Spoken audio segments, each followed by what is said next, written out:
পাহাড়ি পাথুরে সর্পিল সাঙ্গু নদী, যাকে কেউ ডাকে শঙ্খ নদী নামে, আবার মারমা ভাষায় যাকে ডাকা হয় রিগ্রাই খিয়াং নামে। বাংলাদেশের দক্ষিণ পূর্ব পাহাড়ি প্রান্তে যেখানে পাহাড় কথা বলে আর মেঘ নেমে আসে মানুষের ঘরে, সেখানে এক নদী নীরব বয়ে চলে, আর তার নামই হচ্ছে সাঙ্গু। সাঙ্গু নদীর জন্ম আরাকান পর্বতমালার গহীন পাহাড়ে। মিয়ানমারের সীমান্ত ছুঁয়ে দুর্গম পাহাড় আর অরণ্য পেরিয়ে সে ঢুকে পড়ে বাংলাদেশের বুকে, বান্দরবানের থানসি উপজেলায়। এ নদী সোজা চলে না, এর পথ সর্পিল বাঁকানো, মনে হয় পাহাড়ের বুক জড়িয়ে সে নিজের গল্প লিখে যায়। যে নদীর মাঝের বিশাল আকৃতির এরকম পাথর সকলকে বিস্মিত করে।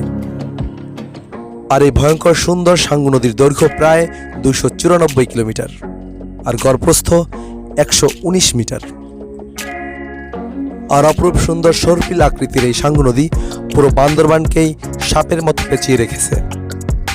এটি থানসি উপজেলা, রুমা উপজেলা, বোয়াংছড়ি উপজেলা ও বান্দরবান শহর, তারপর চট্টগ্রামের সাতকানিয়া ও চন্দনাশাই পেরিয়ে শেষে গিয়ে মিশেছে কর্ণফুলীর বুকে।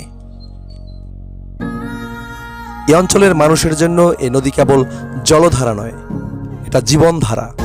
বান্দরবানের শঙ্খ তীরবর্তী মানুষের প্রায় 90% মারমা সম্প্রদায়ের। তাদের সকাল শুরু হয় নদীর জল ছুঁয়ে, দিন কাটে নৌকায়, জালে, পাহাড়ি কৃষিতে, আর সন্ধ্যা নামে নদীর পাড়ে বসে গল্পে গল্পে। এই নদীই তাদের রাস্তা, আর এই নদীই তাদের ভরসা।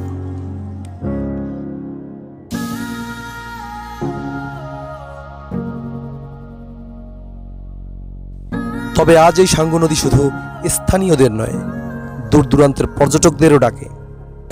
থানসি, রেমাক্রি, পাহাড়ি ঢেউ, স্বচ্ছ জল আর নীল আকাশ সব মিলিয়ে এখানে সময় যেন একটু ধীরে চলে।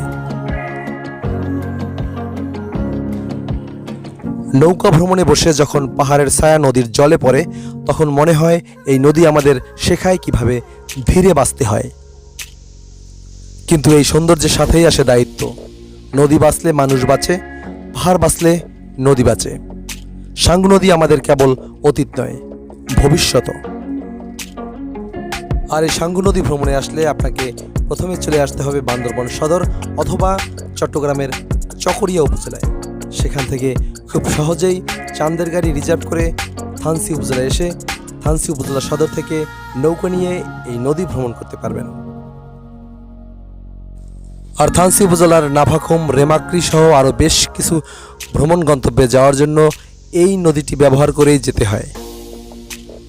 তবে সব কিছু ছাপিয়ে আমার বিশ্বাস এই নদীর সৌন্দর্যই আপনাকে বেশি বিস্মিত করবে। তাই এখনও যদি আপনার নিজ চোখে দেখা না হয়ে থাকে অপরূপ এই সাঙ্গু নদীকে, তাহলে অবশ্যই সময় করে ঘুরে যান। আর সম্ভব হলে আমার চ্যানেলটি সাবস্ক্রাইব করে আমার সাথে থাকুন। দেখা হবে নতুন কোনো ভিডিওতে, নতুন কোনো গন্তব্যে।